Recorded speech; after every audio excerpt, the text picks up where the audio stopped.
Welcome to Fundraising Stories with Female Founders.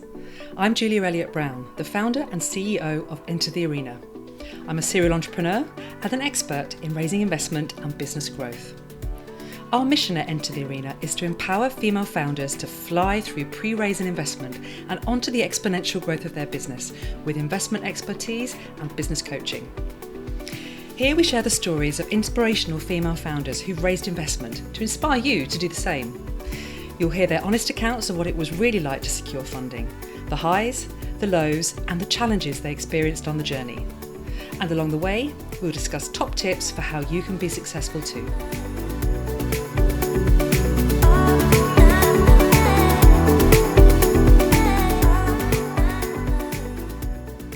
Today I'm speaking with Hele Väärsi, the co-founder and CEO of 9Plus1.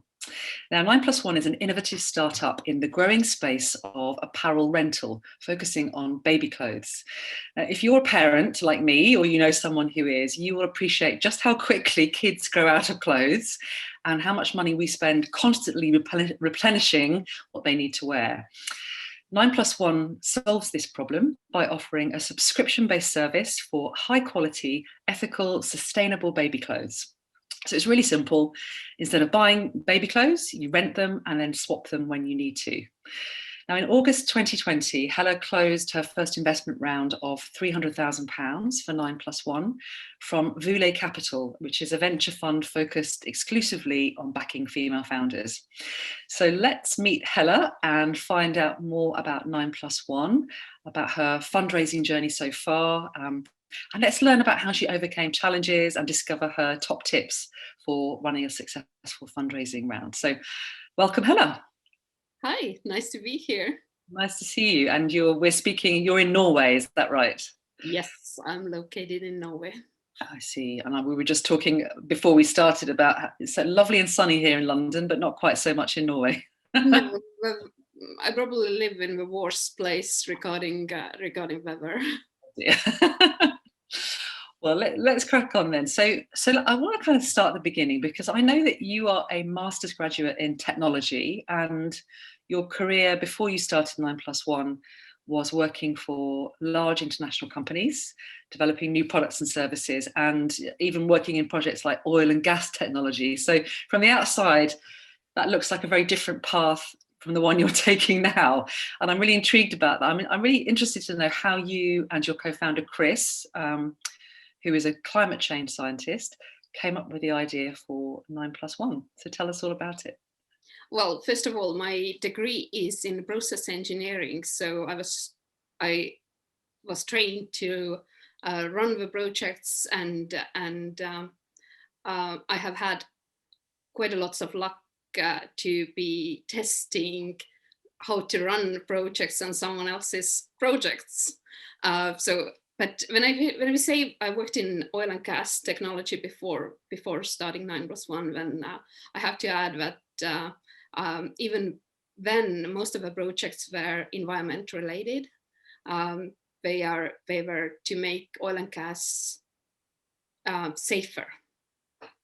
Okay. And my co-founder is a climate change scientist, and we came to the point that we felt that just us personally, privately doing something to protect the environment, to raise the awareness how important sustainability is, it was not enough, and there needed to be solutions that are for wider amount of people. So, and we came up with the idea about 9Plus1 because oil and gas is a known bad thing when it comes about climate change, but so is fashion. But even more than fast fashion, which we do understand, baby clothes is a fast fashion that we don't talk about even, because it's when it comes about grown-ups and how we choose the clothes, we can choose if we buy or we don't buy, if we buy based on need or we buy based on wanting something. But when you have a baby, it's not possible to dress a newborn into 1-year-old clothes because, size difference is 6 sizes, and we will literally drown into those clothes. But there wasn't like a solution how to keep the baby clothes in circulation longer. And more we read about the facts like that even if you give your baby clothes to your charity shops, how little is the percentage of clothes actually being sold, and how many are actually shipped away to somewhere in Africa, and how many will end up being recycled when actually not being needed to be recycled yet. When there wasn't a solution on market how to keep the clothes in circulation longer. So we started to think about the idea that if clothes would change from product into a service, which they had done by then already with several different types of clothing, like occasional clothes for women. That was a known thing already by then. Or men, no one really owns a tuxedo. Everyone rents them for events that they need to, but there wasn't for baby clothes. So we came up with the idea, and here we are now. Amazing. And so do you guys have children yourselves, or this was a market that was new to you as an experience? No, we have 3 kids, and that was the main issue, was that we realized that after the birth of the second one, we kept all the clothes like for that third one who would be coming one day. Our second one was a boy, and third one was a girl. So now we had kept all those clothes for 2 years, and now we had a little girl who every single item was with cars in some reason. Yes. And everyone thought she was a little boy. And plus it meant that we had huge amounts of those baby clothes that are being kept. We could have used that space a little better at the time. And even after the youngest child, we still faced the issue that there wasn't really a place what to do with those clothes now, because all my friends had children who were either a little bit older than my younger one, or they were bigger than my younger one. So I had no one to give those clothes to. So I spent my energy and time trying to find people who would be interested in those clothes, because I didn't want to give them to the charity shop so that they would end up being recycled. Yes, and I imagine that, the applications for this, broadening out of baby clothes. I certainly know with kids, suddenly your house becomes full of plastic toys, which made me feel really uncomfortable. And the idea of perhaps being able to do other things around this market where you could just rent things for a while before and then swap them around. I think it's a great idea. Yeah, we actually have an idea that one day when we are ready, then to expand and start other baby products as well, what I used for a short period of time, because is the ownership actually important when we get what we actually need, which is using those items, using those clothes, using that bedside cot, or using the toys. Yes, exactly. Toys last forever. The way the market's going, isn't it? People are less interested in owning things. So you certainly hit a sweet spot. So you came up with the idea quite a few years ago, didn't you? So what was your sort of journey to getting it off the ground? Did you put some funding in? Did you and Chris put some funding in yourselves to get it going? Well, first of all, we did in the very beginning, we didn't need to, because we just played with the idea for quite some time, looked around for how to do the development of the site, because obviously the technology for the site, e-commerce didn't exist the way we would have wanted it to exist at the time. And then we very quickly came to the point that we realized that we need funding, that we can't do it by funding it ourselves, because the cost of a stock, the cost of equipment will be too high. Yes, that's quite a lot of things. So technology investment, stock, and the marketing as well, lots to do. Yeah.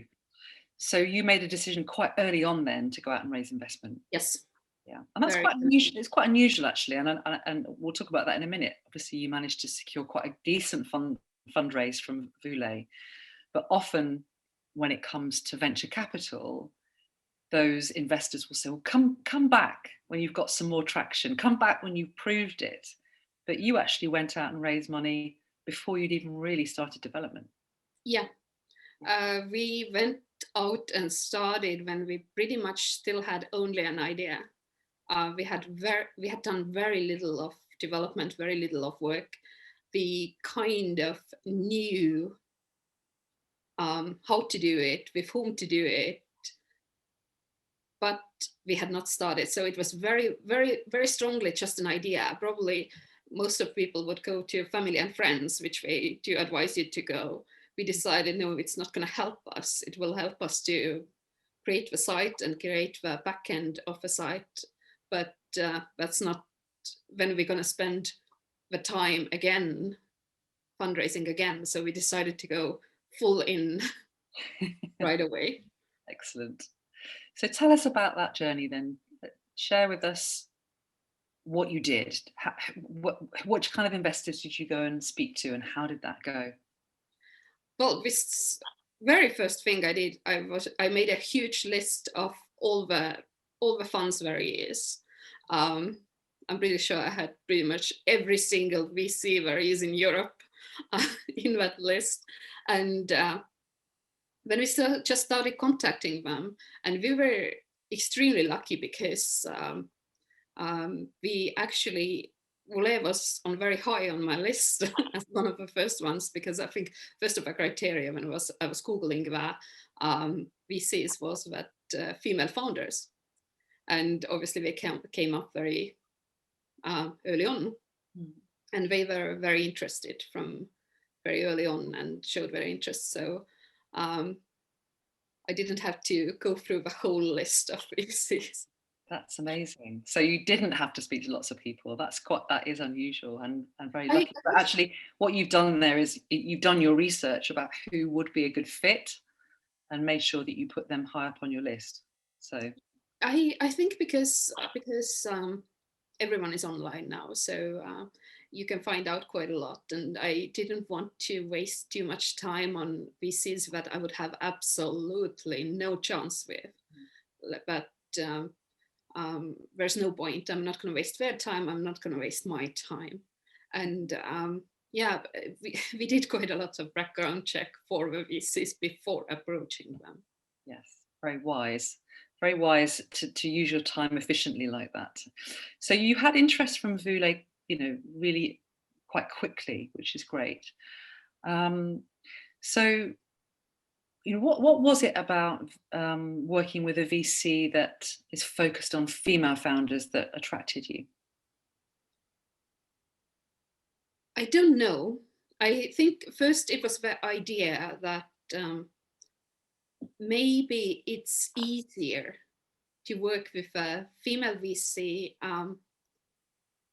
and because no matter how I would like to present it, the main market is women for our service, obviously, because mothers do more baby clothes buying than fathers, although there are some fathers as well.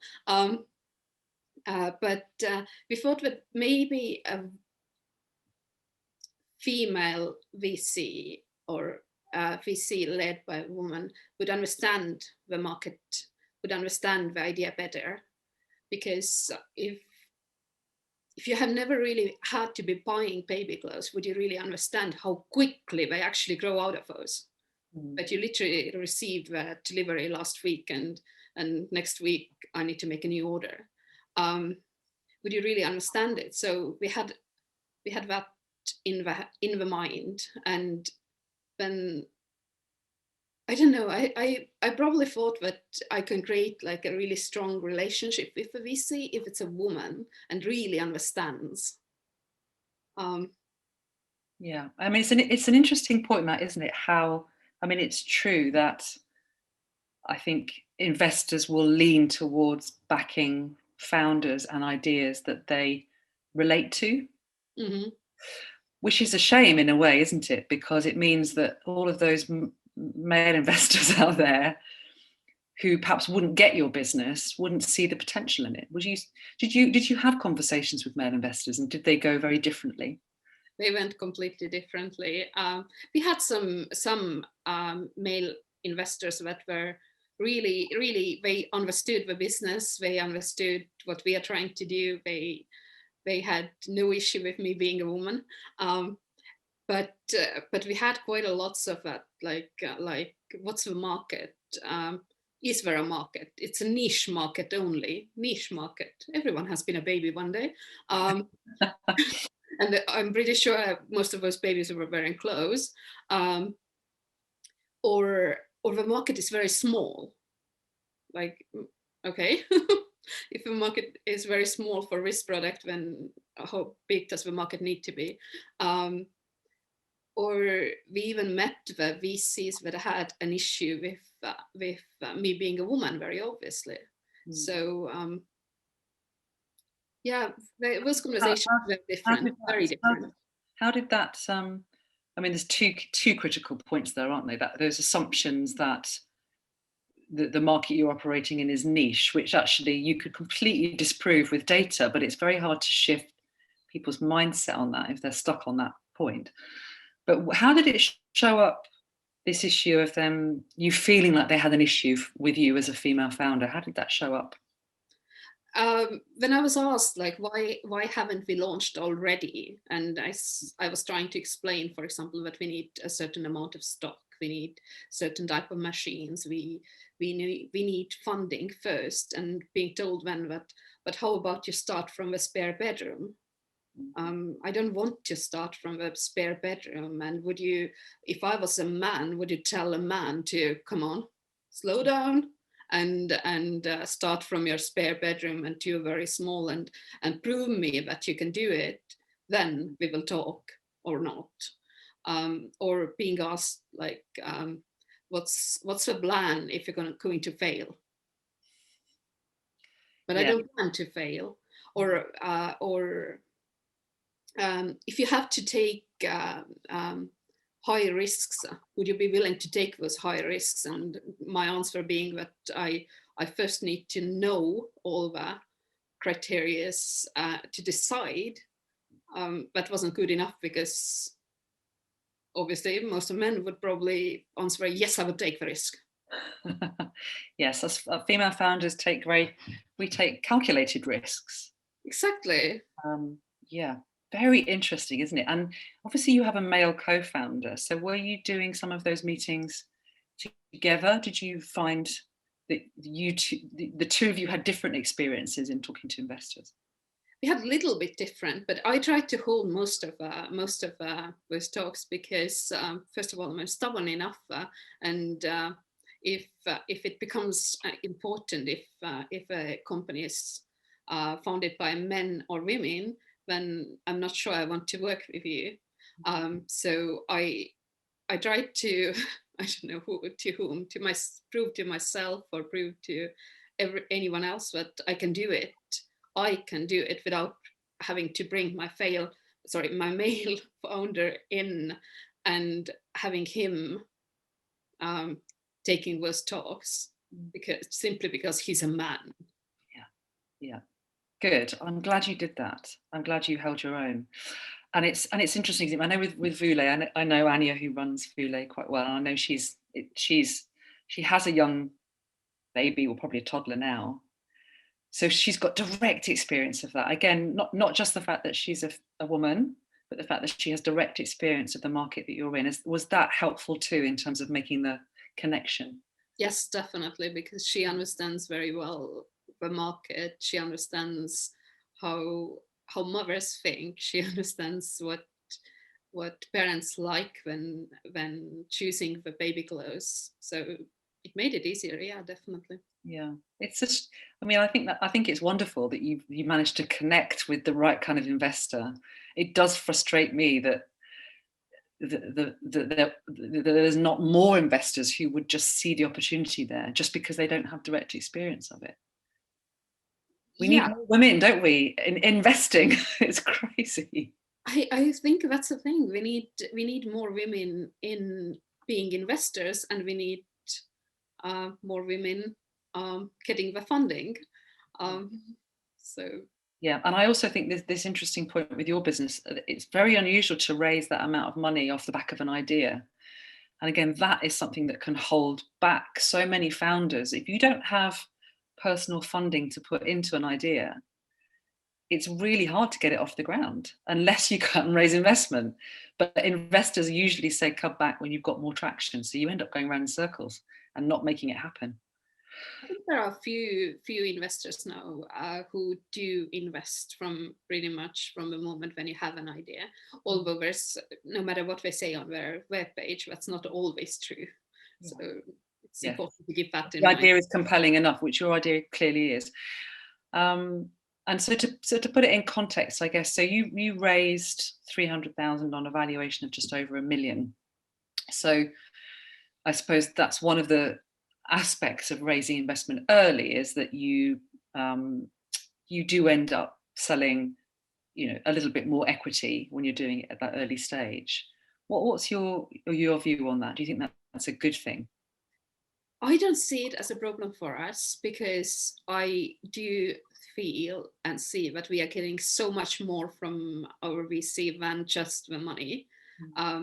We get so much more from our VC. So I don't see it as an issue at all.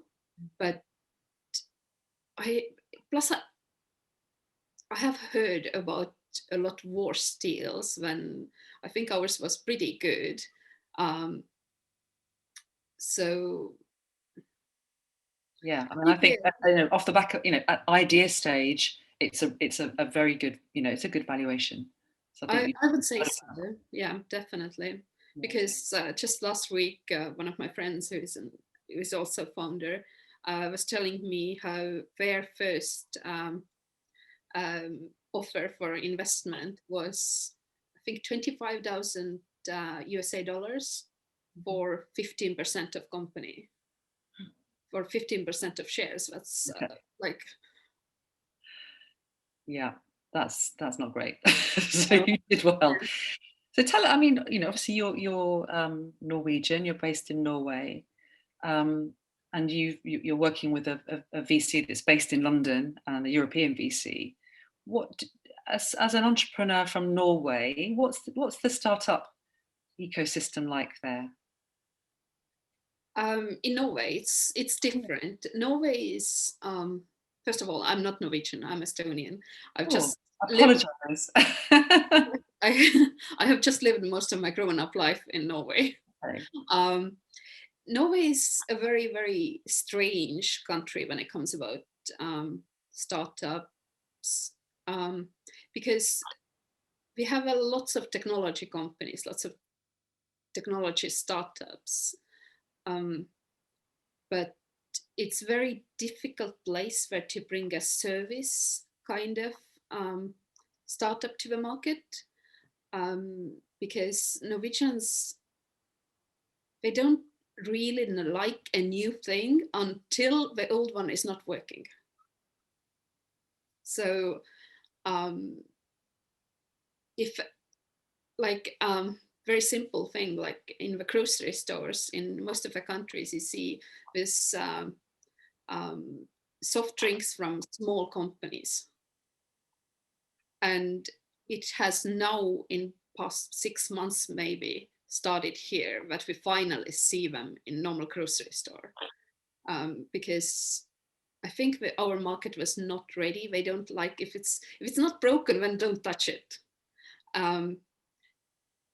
And as most of economy is built on oil and gas technology here, obviously, then I think it has been quite difficult for any other type of startups to really grow from here. But then again, one of the very first close rental companies that I read about was actually from Norway. So yes, I mean, so for you, the UK market is your first market, correct? Yes, and that's very why we choose UK as our market. Obviously, my co-founder is British, but it was that UK already had those surrounding services that we needed around our service to build up, to be able to provide our service. Like in Norway at the time when we started, the postal service replied that their best offer is 1 week delivery. And we knew it won't work. We need the next day delivery. So small things like that. Yeah. But it's interesting, isn't it, that it's actually easier than ever now for you to be based anywhere in Europe and launch, fund your business in the UK, launch your business in the UK, but yet not physically be here, which is a real leveler in terms of opportunity, I think. Yeah, I mean, the idea wasn't that I would be in Norway, but when the coronavirus kind of decided that for me, that I would be stuck in Norway and trying to have a control over what is going on in UK, in our business, try to have it from here, which is really, really hard for me personally, because I just need a certain level of control. But so that when you were raising investment, did you run that process completely remotely? No.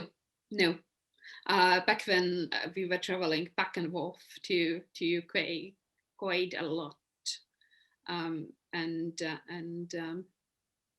yeah, that was the times when traveling was still possible. Not so easy to do that right now. Mm-hmm. So if you think back on your fundraise, which you managed to do reasonably quickly and quite successfully, what do you think were the kind of the toughest things about that? Would you say what were the hardest things you had to deal with? I think it was that most of investors expecting a male founders, and the idea that would be either for men or for at least for both, but to overcome that it's not a niche market, and to overcome that when you get negative feedback, or not, let's not say no negative, but not positive feedback, to overcome that feeling that maybe I should quit. That for me personally was really, really hard when it came about fundraising, to not quit. Yeah, I think that's a really important point, Hele, because, and I'm sure you've heard about the fact that female founders do often get asked quite different questions to male founders. They get asked preventative questions, like the ones you've mentioned. So the ones that get you defensive, that get you on your back foot. And I think if we're constantly asked those kind of questions, and it makes you question yourself and makes you feel like quitting, that's a terrible thing, isn't it? If that nuance is what's holding female founders back, I think it's such a powerful thing that I would like more investors to be aware of, the impact of the subtle questioning, how that can impact female founders. It's huge. Yeah, I think women are not taught to, or we are not told that, like when someone is asking those questions at that moment, to tell them that I don't feel it's okay that you're asking it like this, and or answer kind of differently. But men have that kind of like, they tend to do it more. When someone would ask from them, how are you planning to fail? Instead of answering to that question, they would probably say something like, not planning to. And at the end of it, no one would touch it again. Yes. But I mean, yeah. it's a skill, isn't it? Understanding how to recognize that you're being asked that question and how to flip it and bridge it so that it's positive. I mean, it's something that I Enter the Arena, when we're working with female founders who are raising investment, it's such a big part of the training and the coaching on how to deal with that, because it's so important. It's important, So but even if you can recognize the question and you can flip it, but even if it was still asked in certain way and it's kind of gets stuck in the back of your head, you can still put the brakes on, like you start questioning. And how do we get rid of that is the only way is that we stop those questions. We literally start asking the same questions from female founders and male founders. Yeah. And it's there's a big education piece, I think, in the investment community. I mean, I'm interested to hear any kind of other views from you about your top tips that you would give other female founders in going out and raising. What things would you suggest people look out for, or things that you suggest that they need to, where they need to develop their skills? What would you advise other female founders? It's not about skills, but just believe in your skills. You already have them. Just believe in yourself. It's so important. And no matter what they tell you, they can tell you 20 times that it's not going to work. If you believe it's going to work, just keep going. Just keep going. Someone will believe in it. And also, don't try to be someone else, because you are enough. I think often female founders, especially, we are taught to be someone else, kind of like pretend that we can be extrovert when we are introvert and so on. Be yourself. That's when you are most comfortable. And do a background check. There's no point in wasting time if investor's website is very clearly saying that we want another dude in our group. We are not wanting a woman. It's not going to happen. So read what they have invested in before, and that can give quite a. An investor's website is so revealing, isn't it? I think. I think most investors and investment organizations are not aware of it. That as a female founder, you go and look at their website and instantly you get a sense for, is this a female-friendly organization? You look at their team, who's on their team. If it's all kind of white guys, instantly you're thinking, You look at their portfolio, what businesses have they invested in? It tells you so much about whether they might be a fit for you. Yeah. Definitely, the website gives away quite a lot, and it's important that we, like I said in the beginning of it, I made a huge list of investors to approach, but if I hadn't checked each investor before approaching them, then there would have been lots of waste of time. So although who knows, maybe their site was telling that they only invest in men and so on, but maybe they would have invested in me. Now I will never know. You will never know. Well, I think you found a really good fit with Voulez Capital, and I think they're a great organisation and the right people to help you build this. So it's super exciting. So you've launched now, have you, in the UK? Yes, we have. Just recently, after all the hiccups, we have literally seen, I think, all the hiccups, including a data center burning down a week before our launch. Yes. So something like that you do not have in your risk analysis, because no one would think about it, like a data center can end up burning down. Yeah, we have launched now, and it's exciting times now.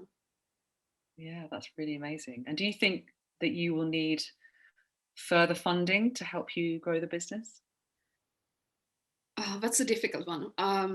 I would like to say that I hope not, but we do want to grow. We want to grow quite a lot. Can we do it a little slower and fund ourselves or through business? I hope so. If we need to do it again, oh, then we just need to do it again. But I'm gonna stick with I hope not. Yeah. I mean, I think that's it. It's the kind of, I believe it's the duty of every business to try and make itself profitable. Exactly. And the Exactly. sooner you can do that, the better in many ways. But it depends whether you need to go for growth in your market as opposed to profit. You know, there's different imperatives. Yeah, but it has to be very thought through. It won't be that just we come up with an idea that now we are ready to grow and do it very suddenly without the clear vision how exactly and how. Yeah, it would take quite a lot of thinking from me, especially. Yeah. Good. Thinking it through strategically is very, very sensible. Well, it's been really lovely to hear more about 9+1 and to learn about your, great investment round. I think as I say, I think it's a good fit. And I wish we had more businesses like Voulez Capital out there who do see the potential in female founders and see the potential early, because we need to be getting behind great businesses like yours. So I wish you all the very best. And do keep in touch. Let us know how it goes. Hopefully everybody will be checking out what you do and following you on social media and watching you grow from strength to strength. So thank you, Hele. Thank you for having me. Thanks for following Fundraising Stories with Female Founders. This content is all provided to you for free, so if you've enjoyed today's episode, please subscribe so you never miss another one. Enter the Arena has helped hundreds of female founders fly through pre-raise and investment and onto the exponential growth of their business. Our first-hand experience, expert guidance, and proven programs help female founders unleash the Wonder Woman inside. To see if we can help you do the same, head over to www.enterthearena.co.uk. I'm Julia Elliott Brown, and I look forward to talking with you soon.